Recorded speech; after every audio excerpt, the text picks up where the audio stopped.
oil for your massage. Generally, I would use cream on an oily skin because they tend to be more water based, and I would use an oil on a dry skin. And a combination if you like, but if it's a really congested skin, I would steer clear of oil and I would use the cream. Also, they are different, consistencies to whichever product you buy. So sometimes it's fine to use an oil, but they will be pre-blended, if you like, specifically for certain skin types. And there are oils that can have kind of thicker oils that are, the concentration is thicker, like jojoba, avocado. They're generally thicker, richer oils, and they also have vitamin E in them, which makes them a bit heavier. Whereas if they're just like a coconut, a light fractionated coconut or a grapeseed oil, they're generally quite a light massage oil, and they would be suitable for an oilier skin. So we're going to take out a good dollop if you're using cream, and a good teaspoon if you're using oil. And because we're also going to do the décolletage, remember, and we want to be massaging for about 15 minutes, so the creams tend to be absorbed a bit easier, so that's why I'm using quite a lot. But if I was using oil, a teaspoon would be fine. So we want to pre-warm the product. We want to make sure that it's not going to feel cold to the client, so just warm it in your hands a little bit first. If you're using those lovely oils from e-Tailor, what you can do is just encourage your client to take 5 deep breaths through the nose, and they're inhaling the essential oils, and that way they're also benefiting from them, and just they get that lovely aroma. So you can get them to do that. And also, by encouraging a client to take 5 deep breaths, if they're really stressed, people tend to take short, shallow breaths. But if we encourage them to be a bit more mindful of their breathing and slow it all down, it just starts the massage off really well. So then we can go into just dispersing the product. So spread it out, décolletage, shoulders, upper back. Then we want to do the cheeks, the chin and the forehead. And then as before, anything that you've got left, just spread it down through the centre of the face. Alright? Now we're starting with our massage movements this time. So always start with effleurage. And effleurage are your stroking movements that you use the whole of the hand for, and you cover the whole of the area to be massaged. So we start with our pressure just below the collarbone. Continue that firm pressure out over the shoulders, around to the upper back, up into the occipital, the base of the neck, and then let the hands trail forwards rather than lifting off. We want this to be nice and slow, so encourage your clients to work with you with your speed, if you like. So while you're doing the pressure, the client is generally encouraged to breathe out, and then we want them to start to breathe in. So if you use your breathing as well, when you are breathing out, you have more strength. So if you breathe out on the pressure, you have more strength in your body. So these are regular effleurage, and we're going to do about 6 repetitions of each one. So the next series is we start with the pressures, and then we're going to take the hands all the way out to the top of the arm. We're going to take it down to the top of the arm and back under the shoulders and up. So then we're going to do circling the deltoid is the next one. So bring the hands around the deltoids. You can then take it down the arm. When you come up the back, what you're doing effectively, very slimy, is a palm and knee. So you're using the whole flat palm and you get as far down the upper back as you can. So it's like this. And then trail forward, and we repeat that again. So each one of these we are doing 6 times. So circle the deltoids, the shoulders, down the arm, along the back, and palm and knee.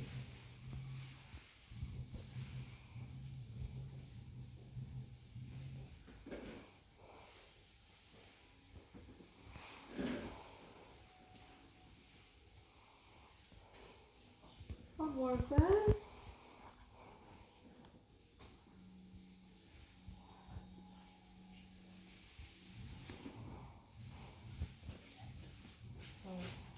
doll in one face, but it's all slimy now. I've lost my thought. No. Okay, so the next one, she's not going to stay up now. Let's try to prop her head up. So the next one is the thumb kneading. So you start again with your pressure, take the movement out to the shoulders, and then when your hands are parallel with your couch, turn the thumbs behind and start kneading all along the top of the trapezius. Using your thumbs. And you can be fairly firm, you can take your time with this. If your client is particularly knotty and tight here, you can spend longer on this movement. You know, if your client wants more of a stimulating massage, if they say, you know, they've been feeling really tired, they want to go away feeling more invigorated, then we want to do more movements that are going to be more stimulating. So we always tailor our massage to our clients. So when you finish, just bring the hands around like you're finishing off your effleurage. And we do that again, another, well, you can do it another 6 times. We're going to cut the repetitions down to 3, just for now. If you are doing your massage and you found that you've spent a long time on your extraction and you're watching your time and you're thinking, I need to shave some time back, try not to rush the massage, but instead cut your repetitions down. So it's still nice and slow and relaxed, but you have done less movements. Okay. The next one would be knuckling, and that is again pressure, but then what you're going to use is the flat surfaces between the knuckles, not going in with the knuckles hard. It's just to, if it's too light, it's tickly, but if you've got a client who has little flesh there, you know, if they're really, really slim and they don't have a lot of padding there, or if they're very frail, or if they're in their first few days of a period or the week leading up to a period, some female clients can get quite tender in that area. So you might be modifying this, and I did forget to mention that. But pressure is always dictated to by your client. So bring that movement all along the upper back, because that's really nice. And then the last one we're going to do, we're just going to do an effleurage now as a linking movement. Okay, so what we're going to do now is our sliding along the jawline. Alright, so we're using our thumb on the top, our ring finger below, and this is a lymph drainage movement. So just working from the centre out towards the earlobes for your lymph drainage. So it's very lightly trail backwards, but we want to move the lymph in the direction of the lymph nodes. Okay. So we use the pressure outwards and very lightly back again. Now we can add in a tapotement movement, which is our finger tapping. This is a stimulating movement I was talking about a minute ago. So if your client wants more invigoration and, you know, to feel more wide awake at the end, then we want to do a bit more of this. So we can actually include the scalp, the forehead. We can do more tapping movements if we want it to be more invigorating. Otherwise, we can just use it under the chin if the client's got loose skin there, you know, and we want to work on toning the lower half of the face. Another one is roll patting. This is very invigorating and stimulating. I don't really like it. If you try to eat it, I'm doing that or doing that before. It doesn't really feel really relaxing when someone's attempting to hit me in the face. if your client really needed this and that was a problem area, then yes, you would do it. So, but otherwise, I tend to just do a little bit of light tapping, just to include some tapotement into my movements. Once you've done that, we do a face brace. So bring your hands up into a steeple, and then use the whole surface of the palms and really stretch the lower jaw upwards. And then we come to the steeple again on the forehead, and then you can be quite firm as we slide the hands apart on the forehead. Lightly trail down with the ring finger, and we're going to do that another 2 times.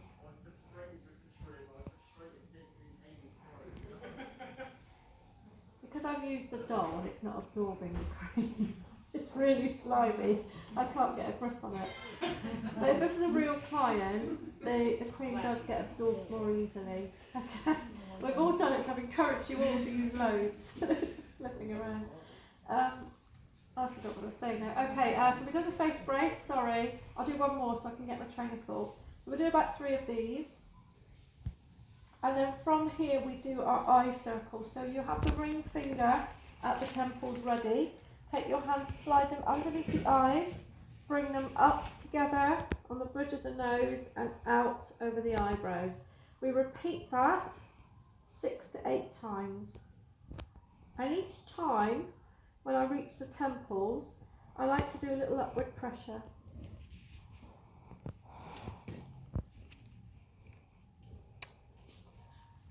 And then when we've done 6 of those, we then do the next movement around the eye area, which is the half moon. So use the flat pad of your ring finger and then literally, very lightly, slide underneath the eye towards the temple and then upwards over our crow's feet area. Always when you're massaging, remember, try to always keep one hand on the client, which is why I always do alternate hands other than lifting of hands. So I'm not, it feels like I'm constantly in contact. When you've done that side 6 to 8 times, we do exactly the same on the other side. None of it is rushed. Then after the eye sequence, we then do the brow. So from that, we're very slowly counting to 4 in our head. It takes 4 counts to go from the eyebrow with the ring finger to the hairline with the little finger. So we do it nice and slowly.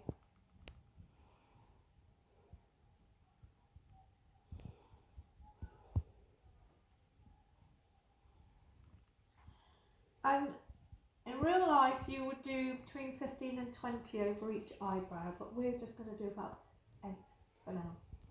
Okay?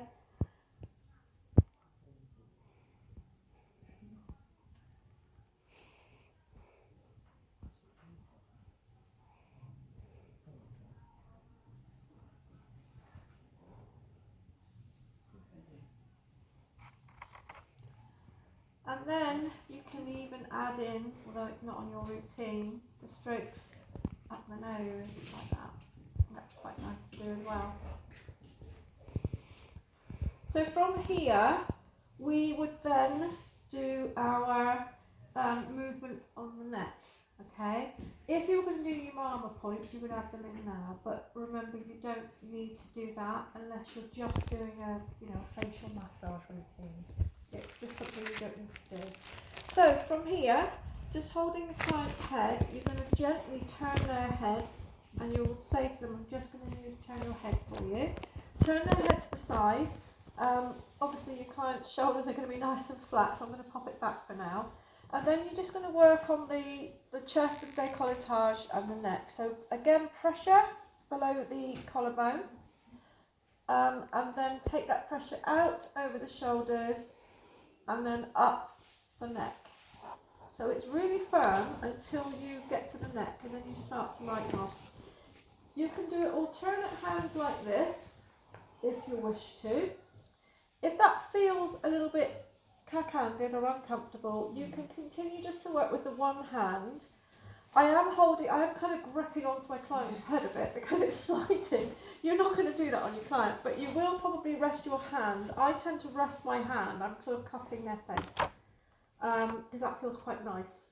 So pressure, pressure, pressure, and then just soften that pressure a little bit and then very lightly trail back down. Okay, so it is a repetitive movement. And you would do between 6 and 8 each side. Alright, so when you do the next side, cut the client's head again and just turn the head back to the centre and then turn it to the other side. Don't just go like that because, they might have a bit of stiffness in their neck. So we've got to think about the client. And then repeat exactly the same.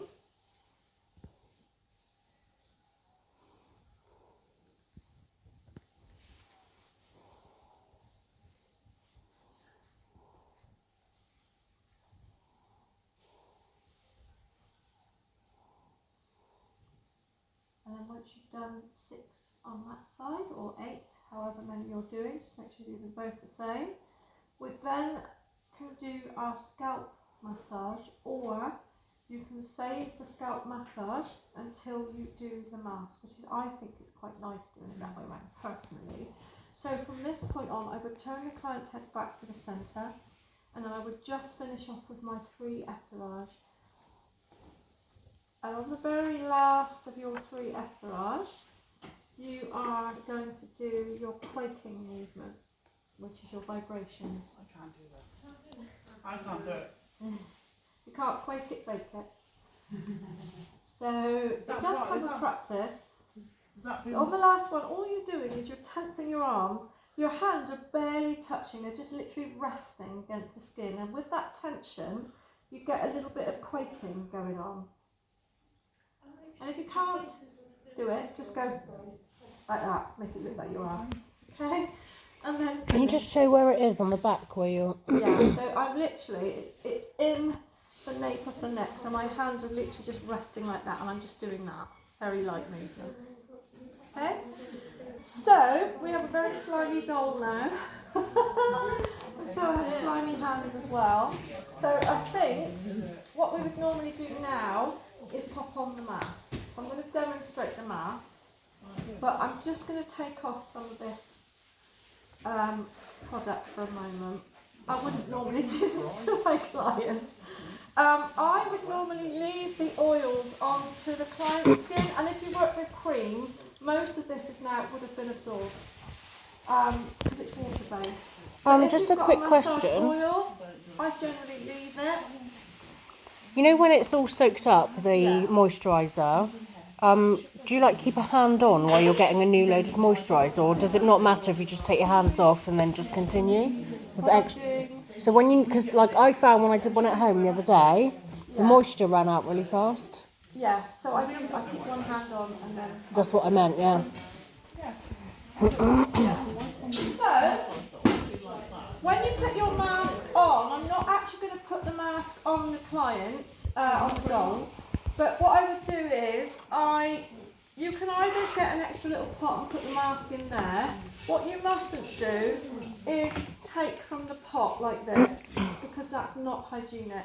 What you can do, depending on the mask, if it's quite a stiff mask, what I generally do is I'll put plenty on the spatula, and then I'll work from the spatula. There's nothing wrong with putting it on the back of the hand, and actually we've got gloved hands now. But, you know, because generally your hands are clean at this point, so you can either do it that way, but what you don't want to do is take from the tub, or if you've got a tube, you don't want to be squirting from the tube, because we don't want to cross-contaminate, okay? So, let's just say I've got my product on my spatula.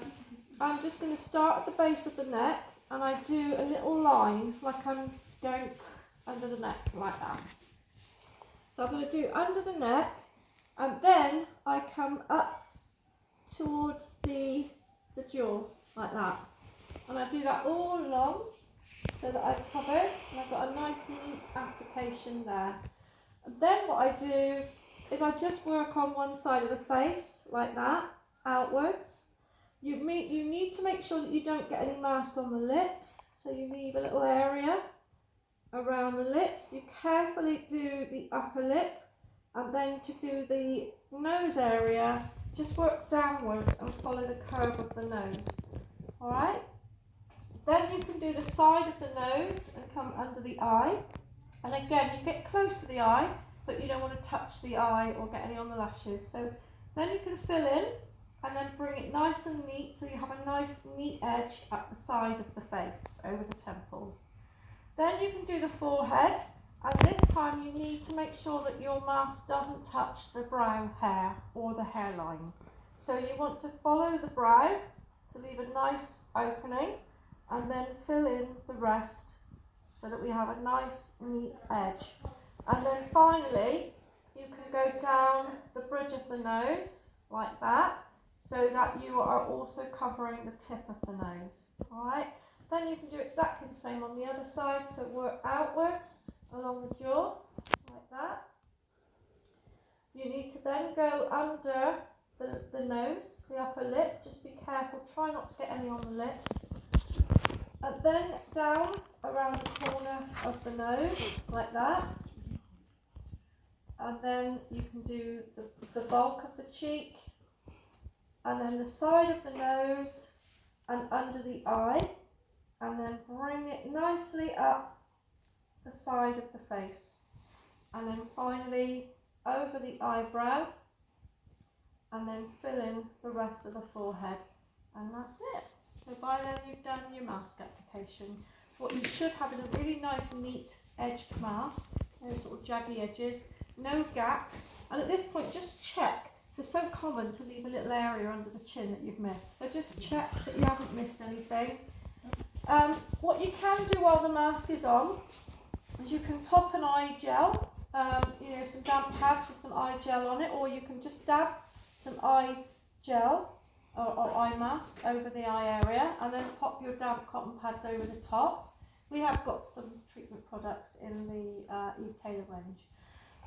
You can also put a lip balm on the client if they've got dry lips, so you can do that, and whilst at the same time that the mask is on. And then what you can do is do your scalp massage if the client would like it. If they don't want a scalp massage, you can offer them a hand and arm massage instead. If they're asleep, don't disturb them. Just let them have that rest. Okay, just leave them be. Then you can sit behind them, you can fill in your treatment plan, do your skin analysis, write out your home care and aftercare advice and any retail products, so that at the end, when you've sat your client in front of you, you're just reading off what you've written down from the form and going through your recommendations. So finally, after the mask has been on for 10 minutes, 15 minutes, you then want to just remove, so you're going to go and get yourself some fresh clean water, remove the mask with your sponges or mitts, and then tone to remove any excess oil, and then finally blot the skin. So if they've got a lot of oils here and they've got nice clothing, then obviously we want to clean that area as well. But if not, then it's always good, especially if you're working with those essential oils, to let the body absorb those oils, because they're going to continue to benefit from that. So as I say, just everyone's different, you have to adapt it to them. Once you've toned and blotted the skin with a tissue, you then put a little bit of moisturiser on, and literally the moisturiser, we only want a small amount.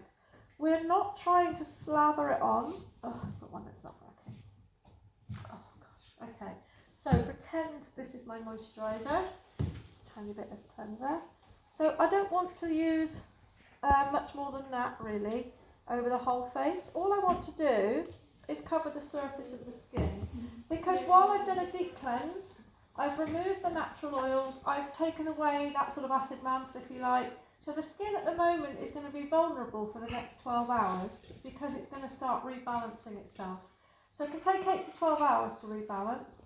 So by putting a moisturiser on, you are restoring that barrier so that you're protecting the skin from moisture loss. So literally, don't forget the neck, you don't have to do the décolletage, but just press it lightly over the face. And then you work by smoothing it onto the skin. We don't want to do anything overstimulating now. We don't want to do another massage. We don't want to be here for 10 minutes. So we are literally just stroking it onto the skin. Like that. So some very light stroking movements just to spread the product onto the skin. And then we do the same again with an SPF. Or we might have a moisturiser that's got SPF in it. A lot of product companies have separate SPF, and the reason is because you're diluting it down when it's in your moisturiser. So you moisturise then SPF, and again it's a very small amount again. Alright, some SPFs have got tint in them, it's like a tinted moisturiser, and that's quite nice if you're sending your client out in the day, because the aftercare advice you want to give your clients, aftercare is for the next 24 hours. So you're telling your client not to touch the face. You're also telling them to, even things that they might not think about, change your pillowcase, put a fresh pillowcase on tonight. Don't put makeup on. Your makeup brushes, make sure they're cleaned before you start using them tomorrow. So you've got nice clean brushes. Don't put makeup on. You don't want to do anything like swimming because you've got chemicals in the water. You don't want to go out in the sun, so no sun exposure. We don't want to do any physical exercise that's going to cause us to sweat or perspire. Okay. So think about those obvious things. Another thing Sarah. that people forget is that when you have a I'll massage, not take this call. there's often what we call a healing crisis. Because the skin is detoxing, sometimes a client can feel slightly lightheaded, they might feel overcome with emotion, they might just feel really tired and sleepy.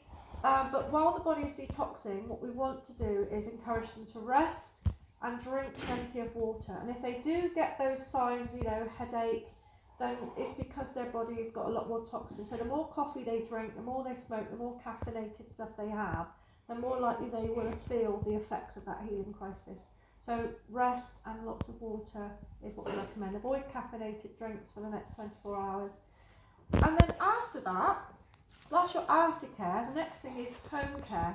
So you need to think about all the things you've learned about the client's skin, their current routine. What sort of tweaks and improvements could you make to help them achieve their skin goal? So you should already have an idea of what you're going to recommend. What is lacking in their routine? What will they benefit from adding in? And then you want to encourage them to have at least 4 to 6 treatments. One of the things that can happen after a deep cleanse and changing of a routine is that the skin can sometimes purge, and it will rid itself of all the the blockages and toxins and spots. So if there's any spots ready to come out, they will come out, and that's why it's not uncommon to have a breakout. So if you've got a client who's getting married in 6 weeks' time, it's not a good idea to start changing their routine.